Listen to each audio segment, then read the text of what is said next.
Hey everyone, welcome back to Brain Boogerz, where we dig into the sticky stuff that clings to our minds and either keeps us from moving forward or nags us until we do. Today, we're closing out the MEAT series, where we've chopped up money, energy, and attention like a reality show chef. But today, we're slicing into the juiciest, slipperiest cut of all, time. You know, that thing you swear you have plenty of, right up until you're late, again, for something you promised you'd never be late for, again. Spoiler, you're not alone. But you might be uniquely talented at letting society torch your schedule. Let's be honest. Time is that one friend who always ghosts you. You swear you just had plenty, but now it's 5 p.m. and you're still in your pajamas, wondering if you accidentally blacked out and joined a circus. Time is the Houdini of resources, here 1 minute, gone the next, leaving you with nothing but a to-do list and existential dread. They say time flies when you're having fun. Well, it also flies when you're doom scrolling, binge watching true crime, or staring into the fridge like it owes you money. So buckle up, because we're about to unpack why time is the ultimate vanishing act in adulthood, and how you might finally get a little of it back before the next season of your favorite show drops. Ready to make every second count? Or at least figure out where the heck they all went? Let's do this. If you haven't, please click the subscribe button and tap the notification bell so you never miss the latest. Share this episode with someone who could use a little inspiration. Your experiences help us all move forward together. Before we begin, please note, the content shared on this podcast is intended for informational and educational purposes only, and is based on research, personal experiences as a coach, and anecdotes from my wellness journey. I am not a psychiatrist, psychologist, psychoanalyst, therapist, or licensed mental health professional. This podcast does not offer medical advice, diagnosis, or treatment. If you are experiencing mental health issues or have inquiries concerning your well-being, it is advised to seek assistance from a qualified healthcare provider or mental health professional. So we all hear the, "You're right on time, that was just in time, I'm running out of time, I need more time, ain't nobody got time for that, can I have a second?" This'll only take a minute. Time. The only resource you can't renew. From the very beginning, humans have sensed that time is more than just the ticking of a clock. It's a force, a river that shapes destinies, marks the changing of seasons, and weaves together every story we've ever told. Imagine this. In ancient Greece, storytellers spoke of Kronos, the wise old god who measured every moment, and Kairos, the spirit of the perfect opportunity, the right moment to act, to love, to leap.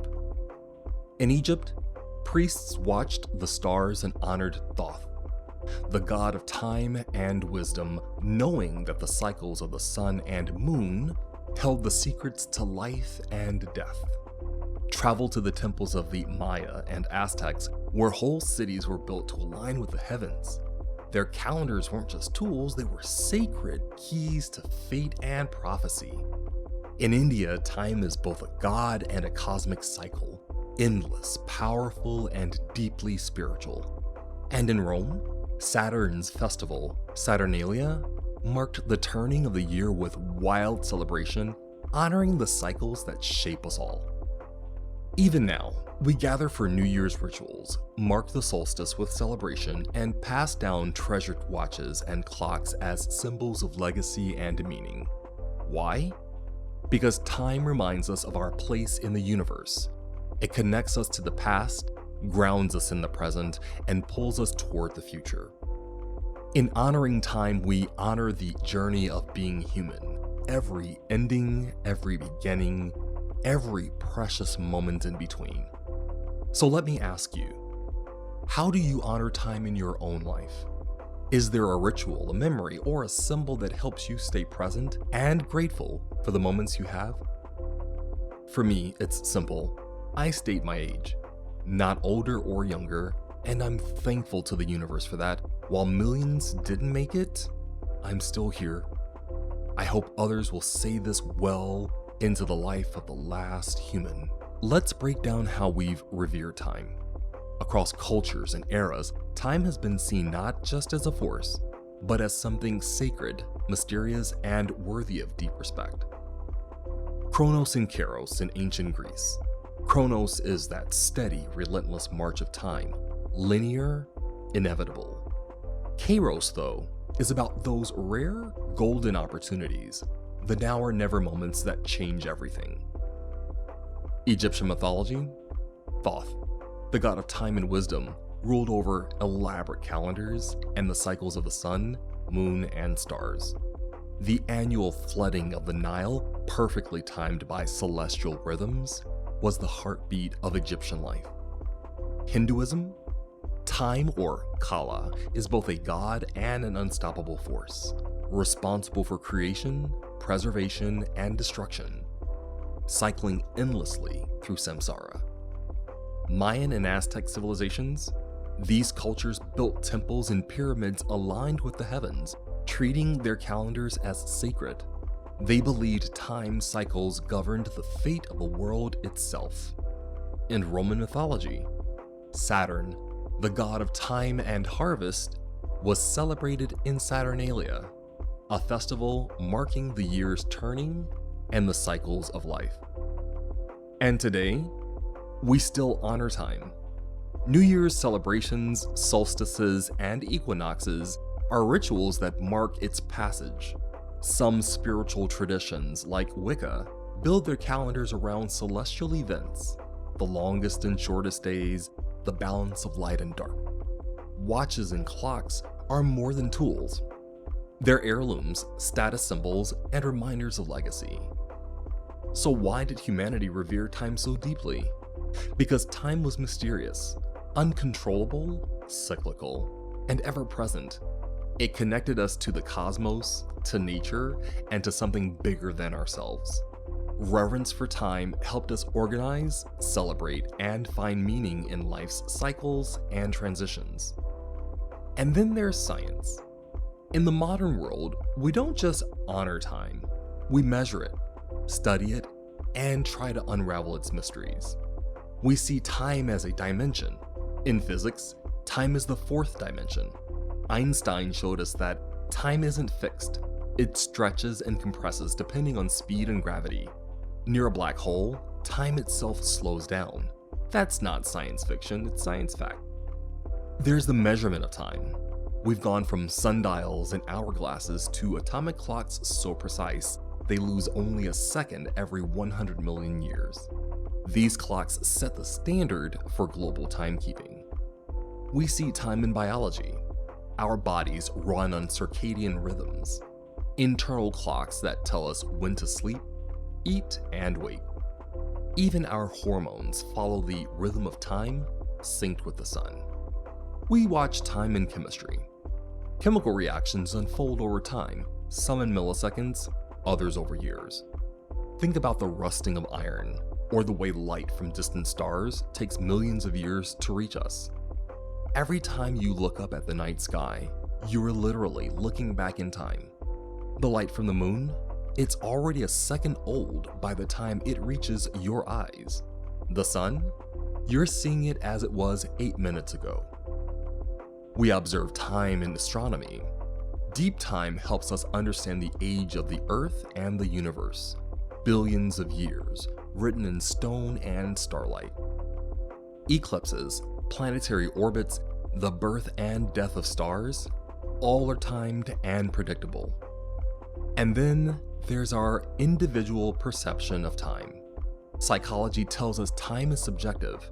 For example, time flies when you're having fun and may drag or speed up when you're bored or anxious. Our experience of time is colored by emotion, attention, and novelty. So, why is time so central to science? Well, because it's the thread that ties everything together. It lets us describe change, cause and effect, and the sequence of events. Without time, there's no growth, no decay, no motion, no evolution, nothing to measure, nothing to understand. So, As we dive into this episode, I invite you to think about your own relationship with time. How do you mark it, measure it, and honor it?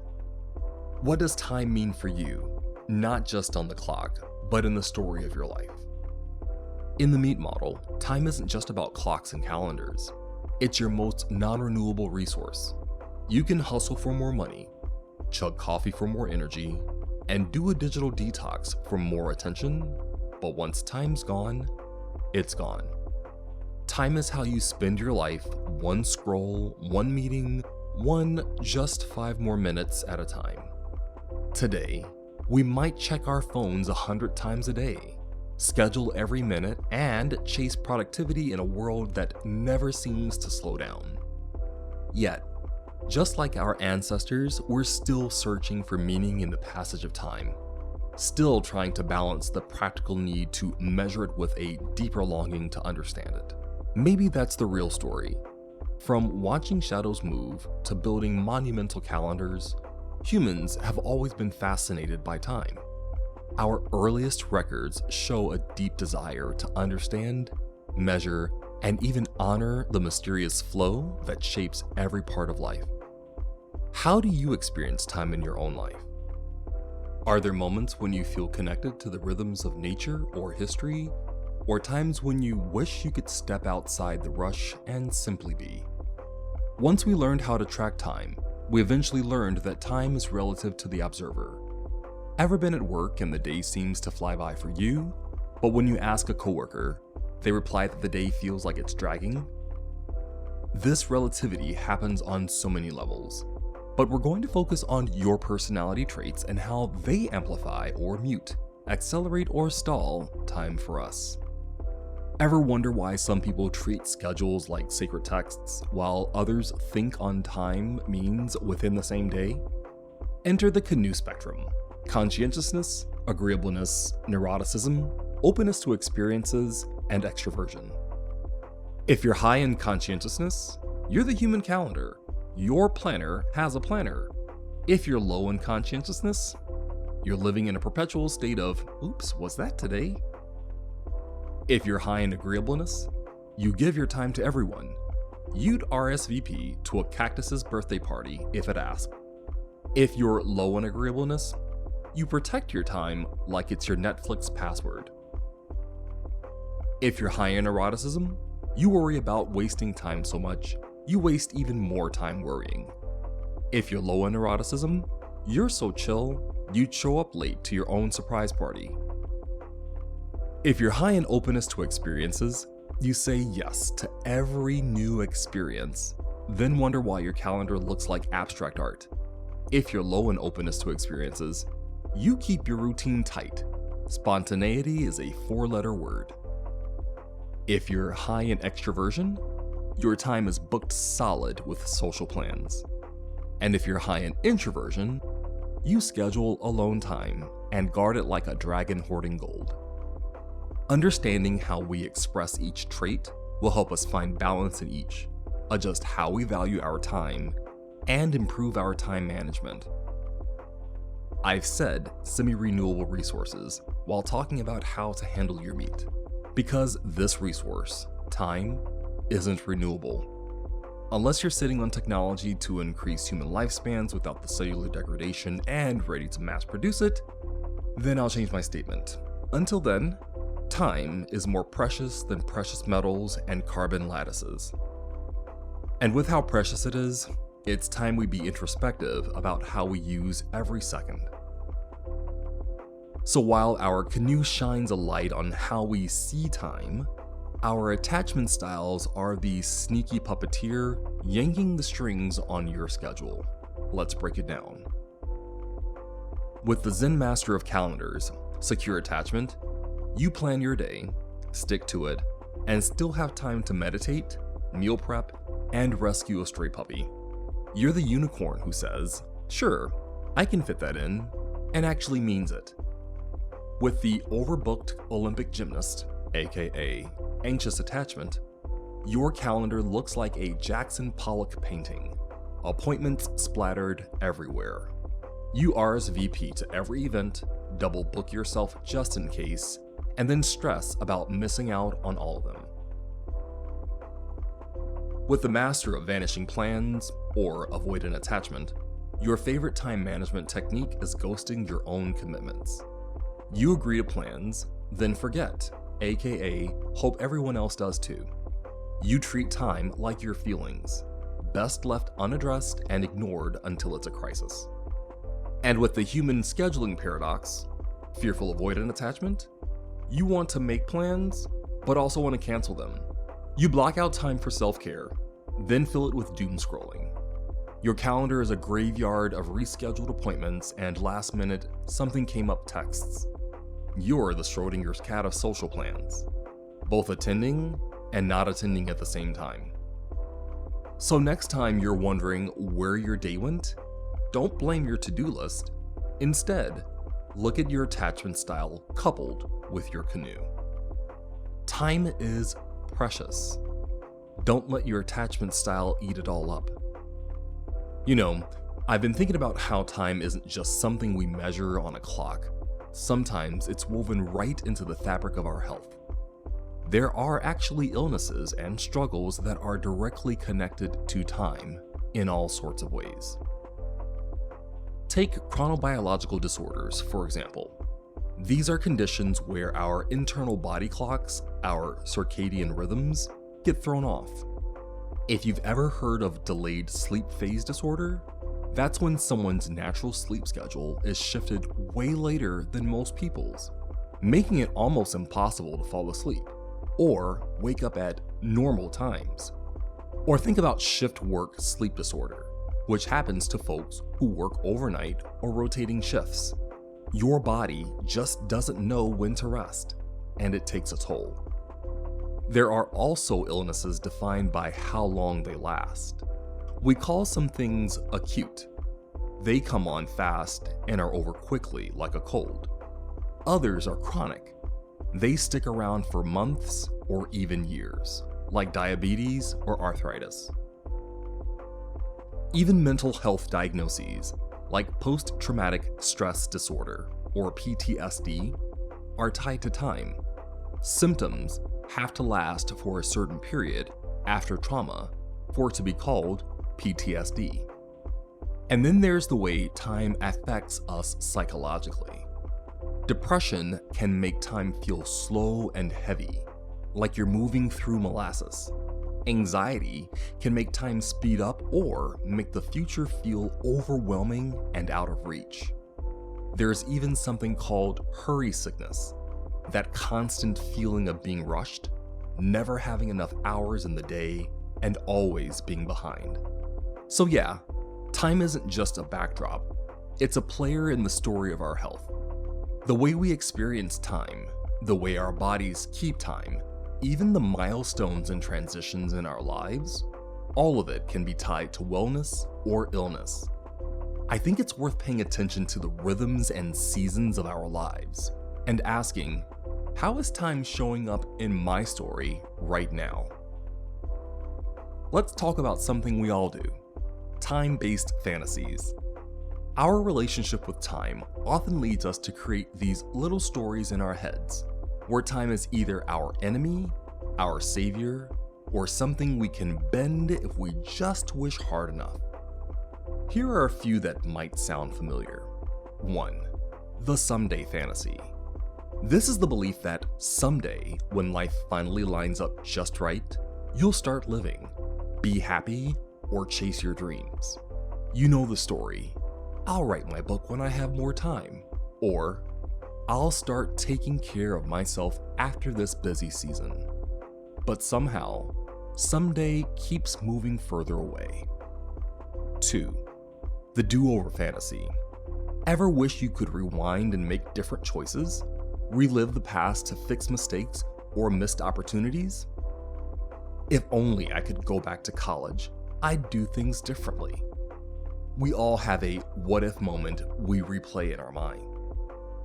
3. The pause button or time freeze fantasy. Imagine freezing time, just stopping the world so you can catch up, rest, or escape responsibilities while everything else stands still. If I could just stop the world for a day, I'd finally get everything done. Wouldn't that be nice? 4. The fast forward fantasy. Sometimes we just want to skip the hard or boring parts and jump straight to the good part. I wish I could just skip to when this project is over, or I can't wait for things to get better. We're always looking for that fast forward button. 5. The perfect timing myth. This one's sneaky. It's the belief that there's a perfect, magical moment to start something important, and we wait, and wait, and wait for it. It's not the right time to change careers, start therapy, or move, maybe later. But sometimes, later never comes. And 6. The time control illusion. We fantasize about having total control over time, managing, stretching, or manipulating it at will. If only I could make time slow down during the good moments and speed up through the hard ones. If only, right? The thing is, these time-based fantasies can keep us stuck. We wait for the right time instead of taking action now. They feed regret, procrastination, and avoidance, but they also show our hope and imagination, a longing for more agency over our lives. Time-based fantasies are a universal part of being human. They reveal our deepest hopes, regrets, and desire for control. But the real magic happens when we let go of perfect timing and start living in the moment we have. So, what's a time-based fantasy you've caught yourself believing? And how might things change if you took one small step today instead of waiting for someday? Talking about fantasies, humans have been wrestling with the concept of time for centuries. It's one of those universal themes that shows up everywhere, plays, poetry, movies, music, even the wildest corners of visual art. I think it's because time is both our greatest resource and our biggest mystery. We're always trying to make sense of it, to master it, or sometimes just to keep up. Let's look at how time plays out across some of our favorite creative mediums. Through plays, take Shakespeare. He was obsessed with time. In Macbeth, you've got the famous line, "Tomorrow and tomorrow and tomorrow." It's all about regret, fate, and the relentless pressure of time marching on. Or in Hamlet, the whole play revolves around when to act, when to wait, and the paralysis that comes from overthinking time. Then there's Samuel Beckett's Waiting for Godot. Two characters just wait and wait for someone who never shows up. It's a powerful symbol for wasted time, uncertainty, and the way we sometimes put our lives on hold for things that may never come. In poetry, Andrew Marvell in To His Coy Mistress wrote, "But at my back I always hear time's winged chariot hurrying near." That's classic Carpe Diem, reminding us to act before time runs out. Emily Dickinson, on the other hand, personifies time and mortality in poems like Because I Could Not Stop for Death, exploring how we move through life and what, if anything, comes after. In movies, think about Groundhog Day, living the same day over and over until you finally get it right. It's about regret, change, and the wish to master time. Or the time-bending adventures of Back to the Future, Interstellar, and Inception. All playing with the idea of traveling through or controlling time, and the consequences that come with it. And then there's the movie In Time, starring Justin Timberlake. If you haven't seen it, the whole premise is wild. Time is literally money. People stop aging at 25, but after that, you have to earn, spend, or sometimes even steal more time just to stay alive. The rich can live for centuries while the poor are always just minutes or hours away from running out. It's a brilliant metaphor for how we experience time in real life, always feeling like we don't have enough or watching it slip through our fingers. The film takes the anxiety of running out of time and turns it into a literal life or death struggle. It also hits on themes of inequality, urgency, and what we do if we could actually buy ourselves more time. In Time asks a question we all wrestle with.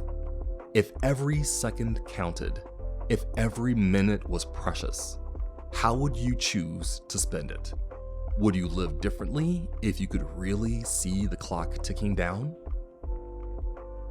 In visual art, Salvador Dali's The Persistence of Memory, Those Melting Clocks, captures how surreal, fluid, and sometimes meaningless time can feel.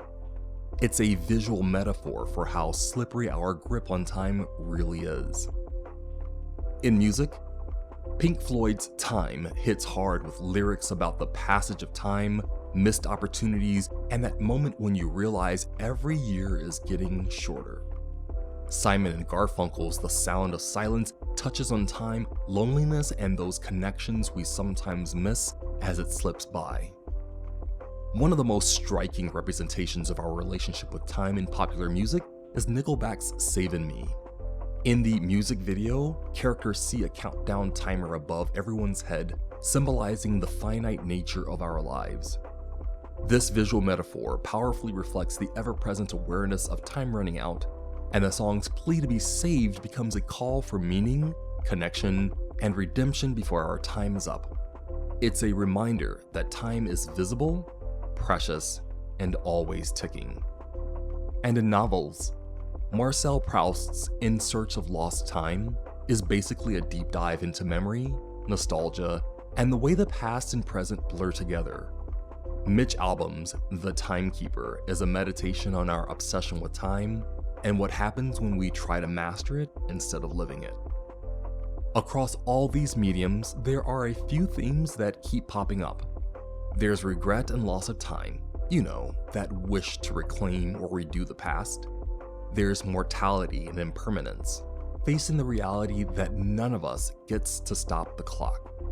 There's urgency and procrastination, the tension between seizing the day and waiting for the right time. And there's time travel and fantasy, escaping the present, fixing mistakes, or just seeing what's ahead. One theme I hope we all adopt is savoring the moment, the challenge and the beauty of being present right now. From Shakespeare to sci-fi, artists have always grappled with time, its limits, its mysteries, and our longing to control it.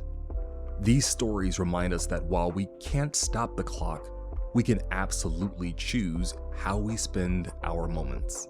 So, what's a story, song, or piece of art about time that's stuck with you? And how does it shape the way you think about your own time? We've highlighted how time is revered, pondered, and measured. Now let's talk about how socially patterned defects tend to turn your calendar into a disaster, and how time is the ultimate victim of shoulds, musts, and everybody does it. If we're honest, for some, your calendar isn't a plan, it's a graveyard of good intentions murdered by socially patterned defects, such as the meeting mania. You're in back-to-back Zooms, nodding like a dashboard bobblehead, while your real to-do list quietly rots in the corner. Society says, if you're not in a meeting, are you even working? The always-on Olympics. Society says, respond to emails instantly, slack at midnight. If your phone isn't glued to your hand, you're slacking, pun intended. In reality, you're so available, you make 7-Eleven look exclusive. And you sell your time to the highest bidder for the price of a dopamine hit. With the people-pleasing pandemonium, you're agreeing to bake gluten-free cupcakes for a coworker's dog's birthday party, and your only free time is now scheduled for a cry in the car, just because society says, never say no, be a team player, volunteer for everything. And the comparison catastrophe. Society says, look at how productive everyone else is. And in reality, you spend 3 hours watching productivity hacks, then need a nap to recover from the FOMO. And the uncomfortable truth is, you're a willing accomplice. let's not sugarcoat it. Society may have handed you these time-wasting habits, but you're the one double-fisting the Kool-Aid. You RSVP yes to things you hate, then fake a dentist appointment to escape. You check your phone just for a second and wake up 2 hours later in a TikTok hole, learning how to make sourdough from a guy named Thad. You say, I don't have time, while binge watching a show that you don't even like, just so you can keep up with the memes. This is leading to time bankruptcy, and you're overdrawn. Here's the in-your-face bit. You're not busy, you're just hemorrhaging time on stuff you don't care about because society told you that you should. Your free time is as mythical as a unicorn with a side hustle. You're not out of time, you're out of boundaries. You're not overbooked, you're just allergic to saying no. You're not overwhelmed, you're just marinating in other people's priorities, hoping you'll absorb some meaning by osmosis. Ready for the cure? It's simple, but not easy. 1. Audit your calendar like it's a crime scene. Highlight every should, have to, and everyone does it. Now imagine setting them all on fire. Feels good, right? 2. Say no like your life depends on it, because it kind of does. If it doesn't light you up, it's a no. If you're scared to say no, practice in the mirror. 3. Reclaim your time like it matters to you. Guard it, hoard it, make it work for you. Schedule do-nothing time and defend it with the ferocity of a toddler guarding their favorite toy. And 4. Let society judge you. And laugh all the way to your next nap. People will call you selfish or lazy or not a team player. Smile, wave, and enjoy your unscheduled afternoon snack in peace. So, next time you complain about not having enough time, check your calendar for the fingerprints of society's worst habits. And remember, if you don't run your time, someone else will, probably while inviting you to another pointless meeting about synergy. To aid in auditing your time and finding the leaks, let's drag HALT into the spotlight. Hungry, angry, lonely, and tired. The 4 horsemen of the "why did I agree to this" apocalypse. You think you're bad at time management? Nah. You're just letting HALT run your calendar like a toddler with a permanent marker. Hungry? Ever tried to plan your week while your stomach sounds like a dying whale? Suddenly, you're agreeing to a 7 a.m. breakfast meeting, a quick lunch with that coworker who never stops talking, and signing up for a bake sale. Pro tip: never trust your calendar to someone who's fascinating about bagels. Angry? Booked 3 meetings out of spite? Said yes to a project just to prove a point? Rage scheduling. It's a thing, and your future self hates you for it. Bonus? Nothing says time well spent like passive-aggressively double booking your nemesis. Lonely? Your calendar is fuller than your social battery. You RSVP yes to every invite, join 3 group chats, and suddenly you're at a pottery class you never wanted in the first place. You're not making memories, you're making time evaporate. Tired? You're so exhausted you'll agree to anything just to end the conversation. Sure, I'll help you move on Saturday at 6 a.m. Next thing you know, your weekend is a graveyard of commitments made by your sleep-deprived evil twin. So take a moment and open your planner. See all those weird appointments, pointless errands, and accidental obligations? That's not time management, that's HALT, leaving fingerprints all over your schedule. You didn't run out of time. You handed it over to your most basic unmet needs, and they threw a party. So here's the fix, if you're brave enough. Step 1, halt before you book. Next time you're about to add something to your calendar, check. Am I hungry, angry, lonely, tired? If yes, step away from the scheduling app, eat a snack, scream into a pillow, call a friend, or take a nap. Then decide if you actually want to commit. Step 2, audit your calendar for HALT crimes. Highlight every appointment made while hangry, lonely, or zombified. Consider canceling at least 1. Your sanity will send you a thank you note. And step 3, forgive yourself for past HALT scheduling. We've all RSVP'd to something we regret while in a HALT haze. It's called being human, or advanced time wasting. Here's the bottom line. If you don't halt before you schedule, your time gets eaten alive by your most dramatic moods and cravings. So next time you're about to say yes, check if you're just hungry for food, connection, or a nap, and not another pointless calendar event. Before we close out with some healing, let's touch on regret. Regret is almost always about the past. It's that ache over something we did or didn't do, and sometimes it feels like it follows us around. Why? Because time only moves forward. Once a moment is gone, it's gone, and the chance to make a different choice fades. But here's the thing. The way we experience regret changes as time passes. Sometimes, what felt like a huge mistake shrinks as we gain perspective. Other times, regret can be a catalyst for growth, pushing us to make better choices going forward. And with enough time and self-reflection, we might even come to accept our past, or see the value in our mistakes. Think about a regret you're carrying. Has your perspective on it changed over time? What have you learned from it? Now, let's talk about that feeling of being out of time. If you're a millennial, Gen Xer, Boomer, and even Gen Zer, you might know this one well.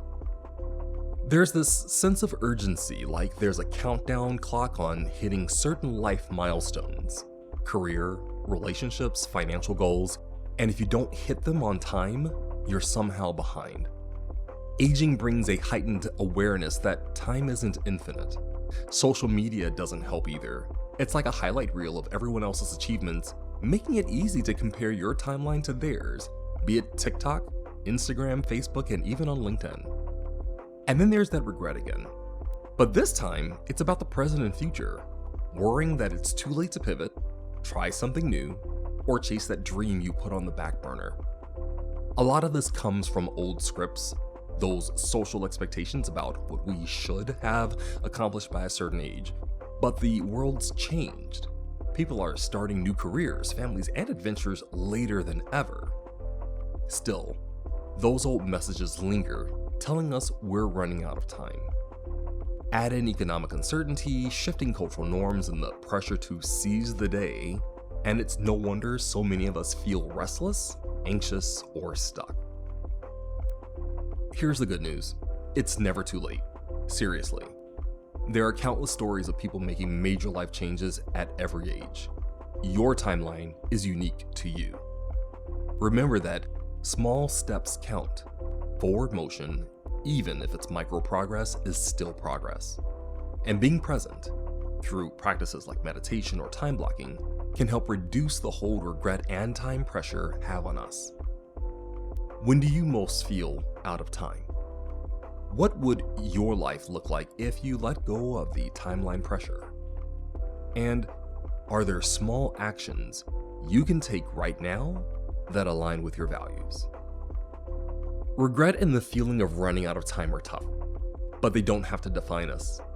We can use regret as a tool for growth, and we can choose to see time as a resource, not a threat. If you're struggling with these feelings, you're not alone. Take a breath, reflect, and remember, your story isn't over, and you get to decide what happens next. As we wrap up this journey through time, its mysteries, its lessons, and the ways it shapes who we are, I want to leave you with a practice that brings compassion and healing to every moment. Ho'oponopono. Ho'oponopono is a Hawaiian tradition for reconciliation and forgiveness, and focuses on 4 simple but powerful phrases. I'm sorry, please forgive me, thank you, I love you. These words aren't just for others, they're for ourselves and for every part of our story that's tangled up in time. Think about how time weaves through everything we've talked about today. Our personalities through the canoe model, conscientiousness, agreeableness, neuroticism, openness to experiences, and extroversion shape how we experience the past, present, and future. Our attachment styles rooted in early relationships echo through our lives, influencing how we connect, cope, and sometimes how we get stuck in old patterns. Socially patterned defects, those habits and beliefs we inherit from our culture, can keep us repeating the same mistakes generation after generation. Time-based illnesses like regret, hurry sickness, or feeling out of sync with life remind us how easy it is to get lost in what was or what might be. And then there's HALT, hungry, angry, lonely, and tired. 4 states that make us vulnerable to regret, rash decisions, and losing sight of the present. Ho'oponopono invites us to pause and make peace with time, our past choices, our present struggles, our hopes for the future. It's a way to say, I'm sorry for the ways I've gotten stuck. Please forgive me for the times I've ignored my needs or repeated old patterns. Thank you for the lessons, even the hard ones. I love you for being here, for trying, for growing. So as you move through your day, I invite you to carry this with you. When regret creeps in, when you feel the pull of someday or the weight of not enough time, stop and try Ho'oponopono. Let it be a reset, a way to honor your journey, forgive your missteps, and choose presence, compassion, and forward motion. Time isn't just something we measure, it's something we heal. And every moment is a chance to begin again. And with that, we close out the MEAT series with a look on money, energy, attention, and time. These are the true currencies of our lives, the resources we spend every single day, whether we realize it or not. Money is a tool we use to trade for comfort, opportunity, and sometimes even a sense of security. In stories like In Time, it literally becomes the measure of life itself. But beyond the dollars and cents, money is about what we value and how we choose to invest in ourselves and our communities. What are you buying with your life's work? And is it bringing you closer to what matters? Energy is our fuel. It's physical, mental, emotional. Some days we wake up with a full tank, other days we're running on empty. Our energy is shaped by our habits, how we eat, sleep, move, and even how we talk to ourselves. It's also drained by regret, by socially patterned defects, by the weight of attachment styles, or the struggle with time-based illnesses. Protecting and renewing your energy is an act of self-respect. Attention is the spotlight of our consciousness. Where we direct it shapes our reality. Are you fixated on the past, lost in someday fantasies, or present for the moments that matter? Attention is hijacked by regret, by distraction, by the endless scroll. But when we choose to focus on healing, on gratitude, on growth, we reclaim our power. Attention is how we turn intentions into actions. And then there's time, the most finite of all. It's the backdrop for everything, our meaning, emotion, action, and all our meat. Time is the story we tell ourselves about who we are and who we want to become. It's measured in memories, milestones, and the moments we choose to honor. Time is one of the most fundamental concepts in human experience and science. At its core, time is a way to measure and understand the sequence, duration, and progression of events, what comes before, what happens now, and what follows after. In physics, time is often described as the fourth dimension, woven together with space to create the fabric of our universe. Time is a measurable, continuous progression in which events occur in apparently irreversible succession from the past through the present into the future. And yet, time is how we make sense of change, motion, aging, and cycles. Seconds, minutes, hours, days, and years. Time is the only resource we can never get back, and it's the thread that ties every lesson, every regret, every hope together. So as you move forward from this episode, ask yourself, how am I spending my money, and is it aligned with my values? Where is my energy going, and what can I do to replenish it? What truly deserves my attention right now? And am I honoring my time, not just with what I do, but with how I show up in each moment? If you find yourself stuck in regret or HALT, pause. Take a moment of Ho'oponopono. Forgive yourself for what's past, thank yourself for surviving, and bring love and presence to the time you have right now. Time waits for no one, but you can always choose how to spend what you've got left. And if your calendar looks like a cry for help, maybe halt before you add another quick catch-up to it. If you're late, just blame it on your spiritual growth. It works every time. You are the steward of your money, your energy, your attention, and your time. Spend your meat like they matter, because they do. Handle your meat with care, and be selective of who gets your meat. Now go forth and calendar like you mean it. Thank you for joining me on this journey through your limited, valuable, and semi-renewable resources. If you found value in today's episode, go ahead and hit that like button, subscribe, and tap the notification bell so you never miss the latest. Share this episode with someone who could use a little inspiration or have a nice conversation. Your experiences help us all move forward together. If you've learned something new about yourself, I'd love to hear from you. Remember, we're all in this race to the finish. Until next time, keep growing, keep moving forward, and keep honoring the real wealth of your life. Take care, protect your meat, and join me next time where we'll pick and dig in on Brain Boogerz.